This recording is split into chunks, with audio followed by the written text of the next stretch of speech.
ایک بیوہ کی دوسری شادی ہوئی تو وہ اپنے بیٹے اسلم کو بھی اپنے ساتھ لے گئی۔ سوتیلے باپ کو اسلم سخت ناپسند تھا اور وہ اس بچے کی موجودگی کو گھر میں برداشت نہیں کر سکتا تھا۔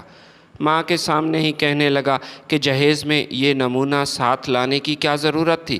اس نے اپنے نوکر کی چھٹی کی اور نوکر کی جگہ اب اسلم بھیڑ بکریاں چرانے لگا، جبکہ یعقوب کا اپنا بیٹا اے سی والے کمرے میں سوتا تھا اور شہر میں ایک مہنگے اسکول میں پڑھتا تھا۔ ایک دن سخت گرمی میں اسلم بھیڑ بکریاں چرا رہا تھا کہ کھیتوں میں بے ہوش ہو گیا۔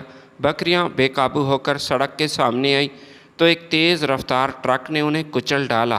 10 بکریاں موقع پر ہلاک ہو گئیں۔ یعقوب کا لاکھوں میں نقصان ہو چکا تھا۔ وہ غصے میں پاگل ہوا۔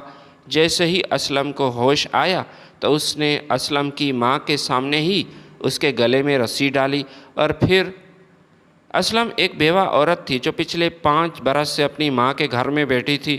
اسلم کے شوہر کا ایک حادثے میں انتقال ہوا تھا۔ فاطمہ کی ماں اپنے جوان بیٹی کے لیے بہت پریشان تھی۔ وہ یہی چاہتی تھی کہ جلدی سے اس کی شادی ہو جائے، ورنہ یہ ساری زندگی اسی گھر میں گزار دے گی اور بوڑھی ہو جائے گی۔ یعقوب ایک زمیندار تھا اور اس نے فاطمہ کو اس شادی کی تقریب میں دیکھ لیا تھا۔ اسے فاطمہ بہت پسند آئی اور اس نے فاطمہ کی ماں سے اس سلسلے میں بات بھی کی کہ میں آپ کی بیٹی سے شادی کرنا چاہتا ہوں، لیکن فاطمہ کا بیٹا آپ کے گھر میں ہی رہے گا، میں اسے اپنے گھر میں نہیں رکھوں گا۔ فاطمہ کی ماں اس بات کے لیے رضامند ہو گئی۔ وہ تو یہی چاہتی تھی کہ کسی طرح فاطمہ کی اس گھر سے رخصتی ہو جائے بس۔ جس دن فاطمہ کی رخصتی تھی اس دن اسلم کو کمرے میں بند کیا گیا۔ اسلم کی نانی نے ہی اسے کمرے میں بند کیا تھا۔ وہ اپنی ماں کی جدائی پر بہت رو رہا تھا۔ ماں کی جدائی برداشت نہیں کر سکتا تھا۔ وہ اپنی ماں کے ساتھ جانا چاہتا تھا۔ محلے والوں سے اسلم کی چیخیں چھپانے کے لیے انہوں نے اسلم کے منہ پر پٹی باندھی۔ یہ فاطمہ کی ماں تاج بی بی کا کارنامہ ہی تھا۔ حالانکہ وہ اسلم کی نانی تھی، لیکن اسلم اسے ایک آنکھ بھی نہیں بھاتا تھا۔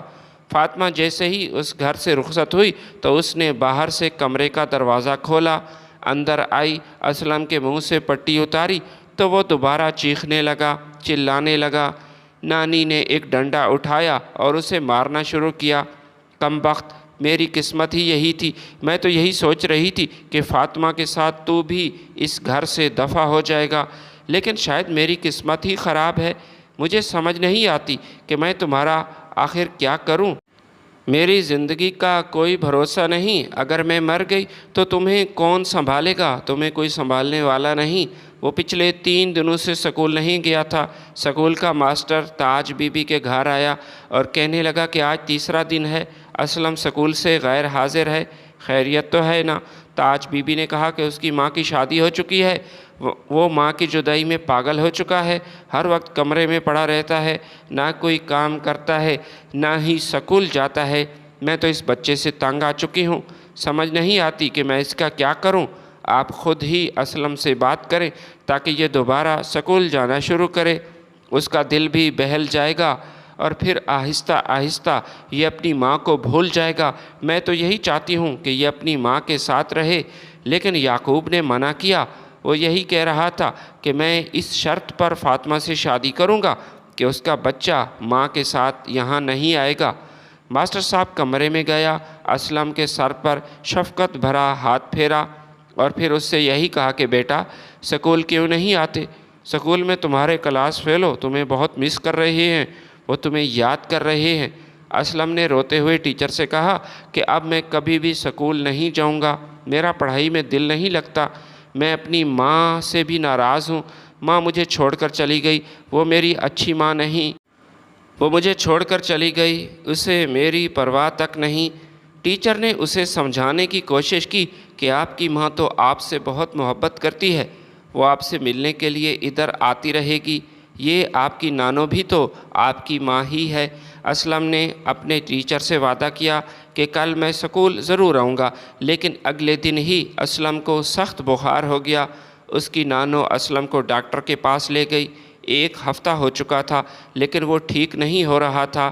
تاج بی نے اپنی بیٹی فاطمہ کو پیغام بھیجا کہ اپنے بیٹے کو اپنے ساتھ لے جاؤ ورنہ یہ مر جائے گا تمہاری جدائی میں۔ فاطمہ یہ سن کر پریشان ہوئی، بھاگتی ہوئی وہ بیٹے کے پاس آئی، اسے سینے سے لگایا۔ وہ جانتی تھی کہ اس کے بیٹے کی یہ حالت کس وجہ سے ہے۔ وہ اپنے بیٹے کی قسمت پر رو رہی تھی۔ اپنی ماں کے دباؤ کی وجہ سے اس نے شادی تو کر لی تھی، لیکن اب اسے اپنے بیٹے کی ہی فکر لاحق تھی۔ وہ بہت کمزور ہو چکا تھا، اس کی آنکھوں میں ہلکے پڑ چکے تھے۔ اس نے دل ہی دل میں فیصلہ کیا کہ گھر واپس جاؤں گی تو یعقوب سے بات ضرور کروں گی کہ اب میں اپنے بیٹے کے ساتھ ہی رہوں گی۔ اگر یعقوب نے مجھے منع کیا تو میں اس کا گھر چھوڑ دوں گی۔ یہ میرا ہی بیٹا ہے اور مجھے اپنے بیٹی کی زندگی عزیز ہے۔ یعقوب اپنی بیوی فاطمہ کو فون کر رہا تھا، اس پر چیخ رہا تھا، چلا رہا تھا کہ 2 دن ہوئے ہیں تو ابھی تک گھر واپس کیوں نہیں آئی؟ فاطمہ نے اپنے شوہر کو بتایا کہ میرے بیٹے کی طبیعت خراب ہے، میں نے آپ کو بتایا تھا جب تک اسلم ٹھیک نہیں ہوگا میں واپس نہیں آؤں گی۔ یہ سن کر یعقوب آگ بگولا ہو گیا۔ وہ اپنے گھر میں فاطمہ کی موجودگی چاہتا تھا، لیکن دوسری طرف وہ اسلم کی وجہ سے کافی پریشان تھا۔ وہ اسلم کو کباب میں ہڈی سمجھتا تھا، اس سے نفرت کرتا تھا۔ اسلم اپنی ماں سے یہی کہہ رہا تھا کہ ماں اب آپ واپس نہ جائیں، اگر جائیں تو مجھے اپنے ساتھ لے جائیں، میں آپ کے بغیر نہیں رہ سکتا، میرا پڑھائی میں دل نہیں لگتا، نانو مجھ پر سختی کرتی ہے۔ فاطمہ نے اپنے بیٹے کو تسلی دی کہ میرا لال پریشان ہونے کی ضرورت نہیں، میں تمہیں اپنے ساتھ ہی لے جاؤں گی، تو میرا سب کچھ ہے، تو میرے ساتھ اسی گھر میں رہے گا، یاد رکھنا یہ ماں کا تجھ سے وعدہ ہے۔ یہ سن کر اسلم کافی خوش ہوا۔ اسلم کی طبیعت کچھ بہتر ہوئی تو فاطمہ واپس گھر گئی۔ یعقوب پہلے سے ہی اس پر غصے پر بیٹھا تھا، لیکن فاطمہ نے جاتے ہی اپنے شوہر سے بات کی اور اس سے کہا کہ میں نے آپ سے ضروری بات کرنی ہے اسلم کے سلسلے میں۔ اب وہ ہمارے ساتھ اسی گھر میں رہے گا، وہ بھی ہمارے ساتھ۔ اب ذرا اس کی شکل تو دیکھیں، کتنا پریشان ہے، وہ کمزور ہو چکا ہے۔ یعقوب نے اس بات سے انکار کیا تو فاطمہ نے کہا ٹھیک ہے، میں واپس اپنی ماں کے گھر چلی جاؤں گی، اپنی ماں کے گھر جاؤں گی اور پھر پہلے کی طرح ٹیوشن پڑھا کر میں اپنا گزارا کر ہی لوں گی۔ اب بھی گزارا ہو رہا ہے، پہلے بھی ہو رہا تھا، کم از کم اپنے بیٹے کے ساتھ تو رہوں گی۔ آپ کی بات پر عمل کرتے ہوئے اپنی ماں کے کہنے پر میں نے اسلم کو وہاں چھوڑا، اپنے آپ سے جدا کیا، لیکن اب اگر وہ مجھ سے جدا رہا تو مر جائے گا۔ اب میں جیتے جی اپنے بیٹے کی جان تو نہیں لے سکتی۔ یہ سن کر یعقوب چپ چاپ گھر سے چلا گیا۔ اسے نہیں سمجھ آ رہا تھا کہ اب وہ کیا کرے۔ وہ اسلم کو بھی ناپسند کرتا تھا اور فاطمہ کی بات نہیں ٹال سکتا تھا۔ وہ یہی سوچ رہا تھا کہ اگر فاطمہ روٹھ کر واپس چلی گئی تو محلے والے میرا مذاق اڑائیں گے۔ ابھی کچھ دن شادی کو ہوئے اور دیکھو یعقوب صاحب کی دلہن واپس چلی گئی، محلے میں اس کی ناک کٹ جائے گی۔ وہ ہوٹل پر بیٹھا چائے پی رہا تھا، اس کا دوست ناصر اس کے ساتھ تھا۔ ناصر نے یعقوب سے کہا کہ کیا ہوا، آج تم پریشان لگ رہے ہو؟ یعقوب نے کہا کہ یار مجھے کچھ سمجھ نہیں آ رہی، سچ پوچھو تو مرنے کے بعد بھی میں اس کے مرحوم باپ سے نفرت کرتا ہوں، وہ میرا بدترین دشمن تھا۔ تم اس بات سے اچھی طرح واقف ہو کہ اسلم کے باپ نے مجھے کتنا نقصان پہنچایا۔ حالانکہ مرنے کے بعد کسی کی برائی نہیں کرنی چاہیے، لیکن تم جانتے ہو کہ اس شخص نے مجھے کتنا نقصان پہنچایا۔ میری زمینوں پر اس نے ناجائز قبضے کیے، بڑی مشکل سے میں نے وہ قبضہ چھڑایا، لیکن پھر بھی وہ میرا جانی دشمن بن گیا تھا۔ کئی بار مجھ پر قاتلانہ حملے کیے، ہر بار میں بچ گیا۔ سچ پوچھو تو میں بھی اسے جان سے مارنا چاہتا تھا، اس کا قصہ تمام کرنا چاہتا تھا، لیکن پھر اس کے ساتھ حادثہ پیش آیا اور وہ دنیا چھوڑ گیا۔ لیکن مرنے کے بعد ہی میری نفرت اس سے ختم نہ ہوئی۔ میں فاطمہ سے محبت کرتا تھا، اس سے شادی کرنا چاہتا تھا، لیکن اسلم کے باپ نے فاطمہ کی ماں کو ڈھیر سارے پیسے دیے اور وہ لالچ میں اندھی ہو چکی تھی اور اس بڑھیا نے اپنی بیٹی کی شادی اس کے ساتھ کر دی۔ اس نے مجھے مالی طور پر نقصان پہنچایا، میری محبت بھی مجھ سے چھین لی تھی۔ اب خود بتاؤ، اس کا بیٹا اسلم میں اپنے اس گھر میں کیسے برداشت کر سکتا ہوں؟ جب بھی اسلم کو دیکھتا ہوں تو اس کا مرحوم باپ مجھے یاد آ جاتا ہے۔ ناصر نے یعقوب سے کہا لیکن وہ فاطمہ کی بھی تو اولاد ہے، اس اینگل سے تم سوچو، وہ اس کے بطن سے پیدا ہوا ہے، وہ ایک ماں ہے، ایک ماں ہونے کے ناطے وہ اپنے بیٹے کی جدائی آخر کیسے برداشت کر سکتی ہے؟ کیا تم اب بھی فاطمہ سے محبت کرتے ہو؟ سچ سچ بتانا، مجھ سے چھپانے کی کوشش مت کرنا۔ یعقوب نے ناصر کو جواب دیا کہ اگر سچ پوچھتے ہو تو اب محبت تو ختم ہو چکی ہے، لیکن فاطمہ کو میں حاصل کرنا چاہتا تھا، وہ میری ضد تھی، اور بدقسمتی سے میری بیوی کو بھی کینسر ہوا تھا۔ وہ ایک نیک اور اچھی خاتون تھی، یہ دنیا چھوڑ کر چلی گئی۔ میرا بیٹا ارسلان اکیلا رہ گیا۔ ارسلان کے لیے مجھے ایک ماں کی ضرورت تھی، لہٰذا فاطمہ سے بہتر آپشن مجھے نظر نہیں آ رہا تھا۔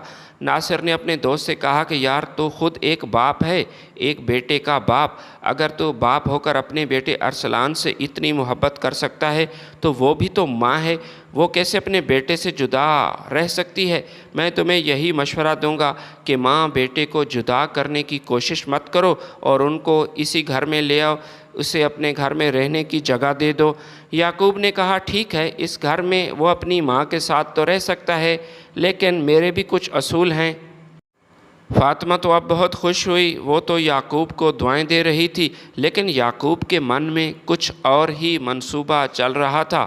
اس نے اپنے نوکر کو چھٹی دی اور نوکر والا کام اسلم سے لینے لگا۔ ماں پریشان تھی، وہ یعقوب سے کہہ رہی تھی کہ بچے پر رحم کرو، لیکن اسلم نے اپنی ماں سے کہا کوئی بات نہیں، کام تو میں کروں گا، مجھ سے جتنا ہو سکا میں ضرور کروں گا، بس میرے لیے سب سے بڑی بات یہی ہے کہ میں آپ کے ساتھ رہوں۔ اسلم پڑھائی میں کافی اچھا تھا، اس کی ماں جانتی تھی کہ اسے پڑھنے کا کتنا شوق ہے، وہ اپنے بیٹے کا اسکول میں ایڈمیشن کروانا چاہتی تھی، لیکن یعقوب نے منع کیا کہ اگر یہ ہمارے گھر میں رہے گا تو جو میں کہوں گا ویسا ہی ہوگا۔ میں نے تمہاری بات مانی، اب تم بھی میری بات پر عمل کرو، میرے حکم کی تعمیل کرنا تمہارے لیے بہت ضروری ہے۔ یہ سن کر فاطمہ بہت پریشان ہوئی، وہ جانتی تھی اس کا بیٹا ارسلان شہر کے مہنگے اسکول میں پڑھ رہا ہے، وہ وہاں ہاسٹل میں رہتا ہے، چھٹیوں میں گھر آتا ہے، مہینے میں ایک دو بار یہاں چکر ضرور لگاتا ہے، شہزادوں کی طرح اس کا استقبال کیا جاتا ہے، اس کا ایک مخصوص کمرہ ہے جہاں اے سی لگا ہے۔ اپنا گھر بسانے کے لیے فاطمہ کو کتنی بڑی قربانی دینی پڑی، اس کا دل خون کے آنسو روتا تھا جب بھی وہ دیکھتی کہ اس کا معصوم اسلم بھیڑ بکریاں لے کر گھر سے نکلتا ہے، دوپہر کی روٹی بھی وہ اپنے ساتھ لے کر جاتا ہے، شام کو واپس آتا ہے۔ یہ بات اس سے برداشت نہیں ہوتی تھی۔ اس سال گرمیوں کی چھٹیوں میں یعقوب کا بیٹا ارسلان یہاں اپنے گاؤں آیا، اس نے اپنے بیٹے کا شاندار استقبال کیا۔ ارسلان اپنے گھر میں داخل ہوا تو اس نے فاطمہ کو سلام تک نہ کیا، چپ چاپ وہ اپنے کمرے میں چلا گیا۔ یعقوب کو یہ بات پسند نہیں آئی، اس نے اپنے بیٹے سے کہا کہ تمہیں ایسا نہیں کرنا چاہیے تھا، وہ تمہاری ماں ہے۔ وہ اپنے باپ سے کہنے لگا کہ میری ماں تو اب فوت ہو چکی ہے، اس کی جگہ اب کوئی عورت نہیں لے سکتی، میں نے تو آپ سے نہیں کہا تھا کہ آپ اس سے شادی کریں، میرے لیے ماں لے کر آئیں، میں نے ماں کے بچھڑنے پر صبر کر لیا۔ یعقوب اپنے بیٹے کی یہ بات سن کر کافی پریشان ہوا، اس کی یہ خواہش تھی کہ اس کا بیٹا فاطمہ کو دل سے ماں قبول کرے، اسے اپنی ماں تسلیم کرے، لیکن ایسا نہ ہو سکا۔ فاطمہ نے بھی یعقوب سے کہا کہ لگتا ہے کہ آپ نے اپنے بیٹے کو تمیز نہیں سکھائی، حالانکہ شہر میں پڑھتا ہے، تعلیم حاصل کر رہا ہے، مہنگے اسکول میں پڑھتا ہے، لیکن اسے اتنی بھی تمیز نہیں کہ گھر میں اپنے بڑوں سے کیسے بات کرنی ہے، انہیں سلام کرنا ہے یا نہیں۔ فاطمہ سے وہ جھگڑنے لگا، تم بس اپنے بیٹے کو تمیز سکھاؤ، ارسلان کی پرواہ تمہیں مت کرنی چاہیے، میں جانتا ہوں کہ میرا بیٹا کیسا ہے، میں اپنے بیٹے کو سنبھال لوں گا۔ فاطمہ نے رو کر کہا دیکھ لو، میرے بیٹے اسلم کو بھی ذرا دیکھو، میں نے اپنے بیٹے کی کیسے تربیت کی ہے، وہ بڑوں کا کیسے احترام کرتا ہے، آپ نے جو کہا اس نے کیا، حتیٰ کہ آپ نے اپنے پرانے ملازم کو چھٹی دی۔ میرا بیٹا جانوروں کی طرح صبح سے لے کر شام تک کام کرتا ہے، شام کو واپس آیا تو ارسلان نے اپنے باپ سے پوچھا کہ یہ لڑکا کون ہے، اس نے اپنے بیٹے سے کہا کہ یہ ہمارا ملازم ہے، یہ نیا ملازم ہے، تم اس کے قریب ہونے کی کوشش مت کرنا، ہاں اگر کھیلنا چاہو تو چودھری صاحب کے بیٹے اور بھتیجے ہیں، تم ان کے ساتھ جا کر کھیل لیا کرو، لیکن اس کے ساتھ بات تک نہ کرنا، ملازموں کے ساتھ زیادہ فری ہونے کی کوشش ٹھیک نہیں۔ ارسلان نے اپنے باپ کے حکم کی تعمیل کی۔ وہ اسلم سے زیادہ بات نہیں کرتا تھا، اسے حقارت کی نظر سے دیکھتا۔ محلے کے باقی بچوں کے ساتھ وہ کرکٹ کھیلتا۔ ایک دن وہ شام کو کرکٹ کھیل کر واپس اپنے گھر آیا تو اس نے دیکھا کہ اسلم نے اس کے بیگ سے کچھ کتابیں نکالی، پھر ایک پینسل کی مدد سے کاپی پر وہ کچھ لکھنا شروع ہوا۔ ارسلان نے جب یہ دیکھا تو اس سے یہ بات برداشت نہ ہوئی۔ پہلے تو اس نے اسلم کو خوب برا بھلا کہا، پھر اسے مارنا شروع کیا۔ فاطمہ نے اپنے بیٹے کو ارسلان سے چھڑایا، پھر اسلم کو سمجھایا کہ بیٹا آج کے بعد ارسلان کی کسی چیز کو ہاتھ مت لگانا۔ وہ اپنی ماں کے گلے لگے رونے لگا۔ اگلے دن صبح صبح بہت گرمی تھی۔ ماں کا دل اپنے بیٹے کے لیے پریشان تھا۔ اس نے اسلم سے کہا کہ بیٹا آج بہت گرمی ہے، بھیڑ بکریاں لے کر وہاں مت جاؤ۔ لیکن اسلم نے ماں سے کہا کہ ماں کوئی بات نہیں، اب میں اس گرمی کا عادی ہو چکا ہوں، باقی بھی لڑکے میرے ساتھ ہوتے ہیں، وہاں ایک نہر بھی بہتی ہے، اگر زیادہ گرمی ہوگی تو میں نہر میں نہا لوں گا، آپ کو پریشان ہونے کی ضرورت نہیں۔ یہ دوپہر کا وقت تھا۔ اسلم بھیڑ بکریاں چرا رہا تھا۔ اس کے پاس پینے کے لیے پانی ختم ہو چکا تھا، جبکہ نہر کا پانی بہت گدلا تھا، یہ گندا پانی تھا، وہ نہیں پینا چاہتا تھا۔ پیاس کی وجہ سے اس کی طبیعت بگڑنے لگی۔ اس کے دل میں آیا کہ بھیڑ بکریاں کسی لڑکے کے حوالے کرے اور گھر جا کر پانی پی لے، لیکن باقی لڑکوں نے اس کی بھیڑ بکریاں سنبھالنے سے انکار کیا اور اس سے یہی کہا کہ اگر تو گھر گیا تو یہ تمہاری اپنی ذمہ داری ہے، ہم تمہاری بکریوں کا بالکل خیال نہیں رکھیں گے۔ وہ مجبور تھا، لہٰذا وہیں رہا۔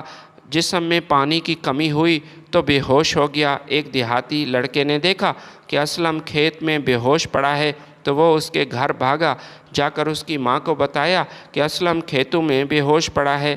فاطمہ نے جب یہ سنا تو روتی ہوئی دوڑتی ہوئی وہ کھیتوں کی طرف آئی، اپنے بیٹے کو اٹھا کر گھر لے آئی، اس کے منہ میں پانی ڈالا، اس کی طبیعت کچھ بحال ہوئی۔ اسی دوران یعقوب کی بھیڑ بکریاں بے قابو ہو کر سڑک کے سامنے آئی تو ایک تیز رفتار ٹرک نے اس کی بکریوں کو کچل ڈالا۔ موقع پر 10 بکریاں ہلاک ہو گئیں، باقی زخمی کافی ہوئیں۔ یعقوب کو بتایا گیا کہ اس کی 10 بکریاں روڈ پر مری ہیں۔ یہ سن کر وہ طیش میں آ گیا۔ وہ اسلم کو ہی اس واقعے کا ذمہ دار سمجھ رہا تھا، حالانکہ یہ نہیں جانتا تھا کہ وہ بیچارہ کھیتوں میں بے ہوش ہوا تھا، اس کی طبیعت خراب ہوئی تھی۔ وہ اپنی آڑت پر ہی بیٹھا تھا گاہکوں کے ساتھ۔ جب اسے فون کیا گیا، یہ خبر دی گئی، وہ اپنے موٹر سائیکل پر سوار ہوا اور اپنے گھر کی طرف روانہ ہوا۔ راستے میں یہی سوچ رہا تھا کہ آج میں اس مردود کو نہیں چھوڑوں گا۔ بھیڑ بکریوں کو جو چھوڑ کر گھر میں واپس آیا تو آیا کیسے؟ آج میں اس کی طبیعت ایسی ٹھیک کروں گا کہ اسے اپنی نانی یاد آ جائے گی۔ بیچارے اسلم کو ابھی ہوش آیا ہی تھا کہ یعقوب اس پر نازل ہوا۔ نہ آؤ دیکھا نہ تاؤ، وہ بری طرح بیچارے اسلم کو مارنے لگا۔ اس کی ماں اپنے شوہر کے سامنے ہاتھ جوڑ رہی تھی کہ خدارا میرے بیٹے کو چھوڑ دو، لیکن وہ کسی کی نہیں سن رہا تھا، بری طرح مار رہا تھا، حتیٰ کہ مار مار کے خود ہی تھک گیا۔ اس کے گلے میں رسی ڈالی، پھر اسے گھر کے صحن میں گھسیٹنا شروع کیا۔ ارسلان یہ دیکھ کر مسکرا رہا تھا، اس واقعے سے محظوظ ہو رہا تھا۔ محلے کی عورتیں دیواروں سے یعقوب کے اس ظلم ستم کو دیکھ رہی تھیں۔ دل ہی دل میں وہ اس ظالم شخص پر لعنت بھیج رہی تھی۔ انہوں نے فاطمہ سے بھی کہا کہ تم کیسی ماں ہو، بچے کو اس جہنم میں لے آئی، تمہارا گھر تو بس گیا لیکن یہ بچہ اذیت میں آ چکا ہے۔ یعقوب ایک درندہ بن کر معصوم پر ظلم کرتا ہے، اسے اپنے بیٹے کے لیے کچھ نہیں کر رہی، تم کیسی ماں ہو؟ کیا فائدہ تمہاری ممتا کا، بیٹا پہلے سے بھی زیادہ اذیت میں مبتلا ہو چکا ہے۔ حقیقت تو یہ ہے کہ تم ہی سب سے بڑی اپنے بیٹے کی دشمن ہو، کیونکہ جب سب کچھ دیکھتے ہوئے تم خاموش ہو، بھلا کون سی ماں ایسا ظلم برداشت کرے گی؟ فاطمہ جانتی تھی کہ محلے کی عورتیں سچ کہہ رہی ہیں، ان کی بات ٹھیک ہے، ان کی باتوں میں دم تھا، لہٰذا اس نے اپنے بیٹے کی جیب میں کچھ پیسے ڈالے اور کپڑے شاپر میں ڈالے۔ وہ شاپر اپنے بیٹے کے ہاتھ میں دیا اور کہا بیٹا واپس اپنی نانی کے پاس چلا جا، میں تمہارے سامنے ہاتھ جوڑتی ہوں، خدا را یہاں سے چلے جاؤ۔ اسلم وہاں سے چل پڑا، لیکن وہ واپس نانی کے پاس نہیں گیا تھا۔ وہ جانتا تھا کہ اس کی نانو بھی اس سے محبت نہیں کرتی اور اس سے تنگ ہے، لہٰذا وہ ملتان جانے والی ایک بس میں سوار ہوا۔ اتنی بڑی مار کھانے کے بعد اس کی ہمت جواب دے چکی تھی۔ وہ اپنی ماں سے جدا ہو سکتا تھا، جبکہ اس کی ماں اپنی ہمت کھو چکی تھی۔ بیٹے کے سامنے ہاتھ جوڑ کر کہہ رہی تھی کہ یہاں سے چلے جاؤ۔ اس کے پاس کوئی دوسرا راستہ بھی تو موجود نہیں تھا۔ بس اڈے سے وہ ایک سڑک کے کنارے بیٹھ گیا۔ اسے نہیں سمجھ آ رہا تھا کہ وہ کیا کرے، کہاں جائے۔ اتنے بڑے شہر میں پہلی بار وہ آیا تھا۔ شام ہو چکی تھی، لیکن اب بھی وہ اپنی جگہ پر بیٹھا تھا۔ ایک چائے کے ڈھابے کا مالک وہاں سے گزرا تو اس نے دیکھا کہ ایک بچہ سڑک کے کنارے بیٹھا ہے، یہ تو لاوارث لگ رہا ہے۔ اس نے اس کا نام پوچھا تو اس نے بتایا کہ میرا نام اسلم ہے، میں اس شہر میں نیا ہوں، لاوارث ہوں، میرے والدین کا انتقال ہو چکا ہے۔ ہوٹل والا اسے اپنے ساتھ لے آیا، ہوٹل میں اس کی رہائش کا بندوبست کیا اور اب وہ ہوٹل میں ان کے گاہکوں کو چائے پیش کرنے لگا۔ ایک دفعہ ہوٹل میں ایک گاہک آیا تو اس نے دیکھا کہ ہوٹل کا مالک اسلم کو بری طرح مار رہا ہے۔ اس سے یہی کہہ رہا ہے کہ بے وقوف، برتن ٹھیک سے تو نے کیوں نہیں دھوئے، تمہیں کام کرنے کا سلیقہ نہیں۔ گاہک ایک ریٹائر پروفیسر تھا، اسے غصہ آیا، وہ اپنی جگہ سے اٹھا، ہوٹل کے مالک سے کہا کہ میں ابھی پولیس کو فون کرتا ہوں اور تمہیں پکڑ کر وہ لے جائے گی۔ معصوم بچے پر خام خواہ ظلم کر رہے ہو، ایک تو اس سے اتنا کام لیتے ہو، پھر اسے مارتے بھی ہو۔ ہوٹل کے مالک نے پروفیسر سے معافی مانگی اور کہا کہ آپ مجھے معاف کر دیں، میں دوبارہ اس بچے سے کچھ نہیں کہوں گا، آپ کہیں تو میں اس بچے سے بھی معافی مانگتا ہوں۔ پروفیسر نے جیب سے 100 روپیہ نکالا، اسلم کے حوالے کیا اور کہا بیٹا میں دوبارہ کل بھی تمہارے پاس آؤں گا، تم سے پوچھوں گا کہ اس کا رویہ کیسا ہے، کیا یہ تمہیں مارتا تو نہیں، مجھے ضرور بتانا اور جھوٹ مت بولنا، اب یہ تم پر سختی نہیں کرے گا۔ پروفیسر وہاں سے روانہ ہوا۔ گھر جا کر بیڈ پر لیٹا تھا، اسلم کے بارے میں سوچ رہا تھا۔ اس کی بیگم نے کہا خیریت تو ہے، آج آپ پریشان لگ رہے ہیں۔ اس نے بتایا کہ آج میں ایک ہوٹل پر چائے پینے گیا، ایک معصوم بچہ تھا، ہوٹل والا اسے بری طرح مار رہا تھا، مجھے بچے پر ترس آ رہا تھا۔ جس عمر میں بچوں کے ہاتھ میں کتاب ہونی چاہیے، قلم ہونی چاہیے اور انہیں سکول جانا چاہیے، اس عمر میں وہ بیچارے مزدوری کر رہے ہیں، یہ بات مجھے بہت تکلیف دیتی ہے اور میری نیند حرام کرتی ہے۔ بیگم نے کہا کہ اللہ نے آپ کو اتنا عطا کیا، کیا آپ اس بچے کی تعلیم کا بندوبست نہیں کر سکتے؟ کسی سکول میں اس کا ایڈمیشن کروائیں، وہ آپ کو دعائیں دے گا۔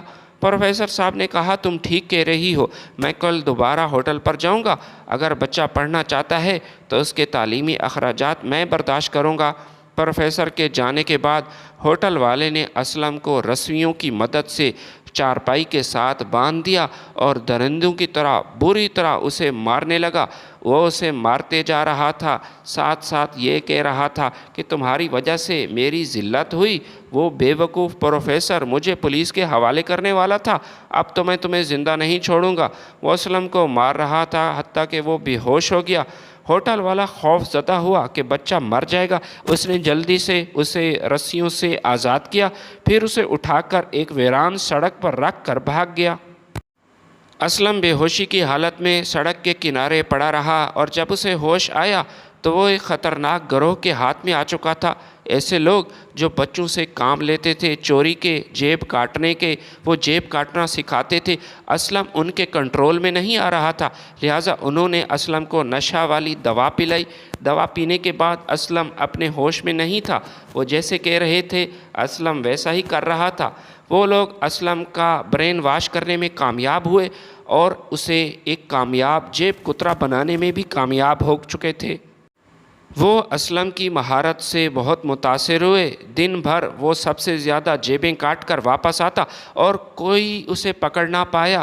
جب 2 ہفتے تک کوئی اسے پکڑ نہ پایا تو استاد نے اسے شاباش دی اور کہا کہ آج سے تو میرا نائب ہے، تو میرا بیٹا ہے، کیونکہ تو با کمال ہے۔ ایسا کبھی نہیں ہوا کہ 15 دن گزر جانے کے باوجود یہاں کوئی بچہ نہ پکڑا گیا ہو، لیکن تو نے تمام ریکارڈ توڑ ڈالے۔ وہ اسلم کے لیے بازار سے تحفے تحائف لے کر آیا، اس کی پسند کی چیزیں لے کر آیا کہ بچہ خوش ہوگا اور یہاں سے بھاگے گا نہیں۔ پروفیسر صاحب اسی ڈھابے پر چائے پینے گیا تو اس نے ہوٹل کے مالک سے کہا کہ وہ بچہ کہاں ہے جس پر تو نے ظلم کیا؟ مالک نے کہا کہ وہ یہاں سے بھاگ گیا، وہ کام چور نکما چور نکلا۔ آپ جس کی خاطر مجھے پولیس کے حوالے کرنے والے تھے، اس نے میرے گلے سے پیسے چوری کیے اور بھاگ گیا، میرا قیمتی موبائل بھی اپنے ساتھ لے گیا۔ یہ سن کر پروفیسر کافی حیران ہوا، اسے اس بات کا یقین نہیں آ رہا تھا۔ ایک دن اسلم نے بس میں ایک مسافر کی جیب کاٹنے کی کوشش کی تو پکڑا گیا، اور اسے پکڑنے والا کوئی نہیں بلکہ پروفیسر صاحب ہی تھے۔ وہ پروفیسر کی جیب کاٹ رہا تھا تو پروفیسر نے دیکھا اور کہا، تو اور یہاں؟ میں تمہیں سکول میں پڑھانا چاہتا تھا اور افسوس تو یہاں لوگوں کی جیبیں کاٹ رہا ہے۔ آج میں تمہیں پولیس کے حوالے کروں گا۔ اس نے اسلم کو پکڑا، بس سے نیچے اتارا۔ اسلم ہاتھ جوڑ کر کہنے لگا کہ مجھے معاف کر دیں، میں خطرناک لوگوں کے گینگ کا حصہ تھا، مجبور تھا، اگر میں وہاں سے بھاگتا تو وہ مجھے مار ڈالتے۔ پروفیسر نے کہا کہ ایک شرط پر میں تمہیں معاف کر سکتا ہوں، مجھے ان لوگوں کا لوکیشن بتاؤ، وہ کہاں رہتے ہیں، ان کی جگہ بتاؤ، میں ان کو پکڑوانا چاہتا ہوں، اور میرا وعدہ ہے تمہیں کچھ نہیں ہوگا، میں تمہیں اپنے ساتھ گھر لے جاؤں گا، یہاں تم میرے ساتھ رہو گے، تعلیم حاصل کرو گے۔ اسلم نے کہا، انکل ٹھیک ہے، میں آپ لوگوں کو ان کا ٹھکانہ بتاؤں گا۔ اسلم کی نشاندہی پر ان لوگوں کو گرفتار کیا گیا۔ پولیس نے ایسے خطرناک لوگ پکڑے جو معصوم بچوں کو ٹرینڈ کر رہے تھے۔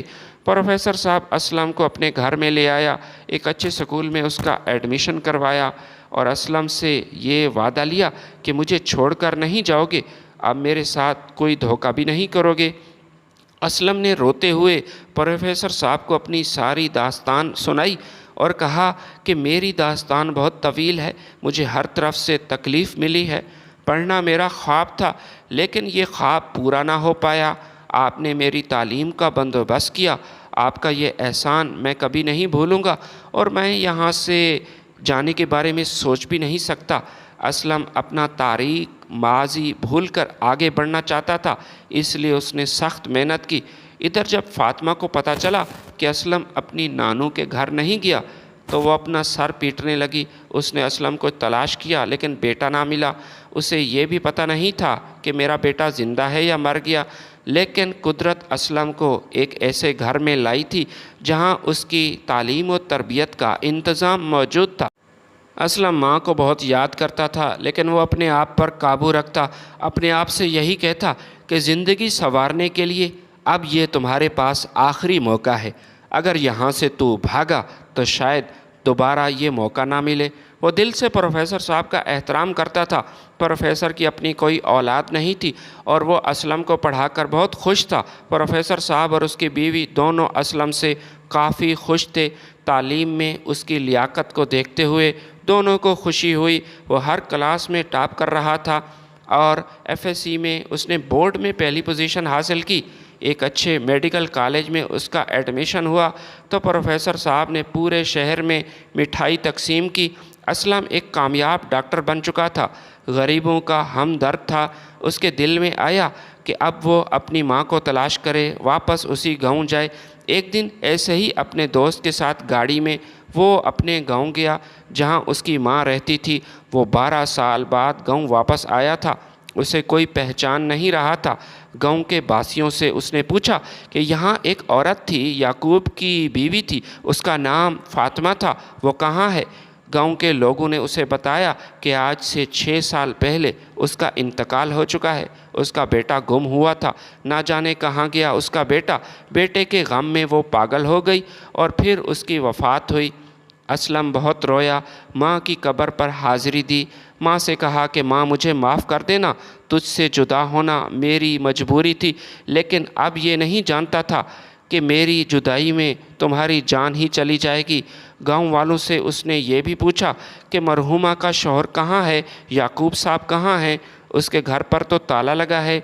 گاؤں والوں نے اسے بتایا کہ فاطمہ کا شوہر یعقوب ملتان کے ایک مینٹل ہاسپٹل میں ہے، اسے پھیپھڑوں کا کینسر ہے اور دماغی مریض بن چکا ہے۔ جبکہ اس کا بیٹا اسے چھوڑ کر امریکہ چلا گیا۔ اس نے اپنے علاج کے لیے ساری زمین فروخت کی اور اب اس کی جو جائیداد بچی تھی وہ اس کا بیٹا فروخت کر کے امریکہ چلا گیا۔ اسلم اسے دیکھنا چاہتا تھا، جو شخص فرعونیت کی حد تک چلا گیا، جس نے اسلم پر بچپن میں اتنے ظلم ڈھائے تھے۔ اسلم اس کی حالت ضرور دیکھنا چاہتا تھا۔ بڑی ہی مشکل سے اسے یعقوب ملا۔ وہ بیڈ پر لیٹا تھا، موت کو ترس رہا تھا۔ ہسپتال میں موجود ایک ایک شخص سے التجا کر رہا تھا کہ مجھے زہر کا انجیکشن لگاؤ یا پھر میرے لیے دعا کرو کہ مجھے موت آ جائے۔ میں بہت بڑی اذیت میں ہوں۔ ویڈیو پسند ہے تو لائک اور شیئر ضرور کیجیے گا۔ اللہ حافظ۔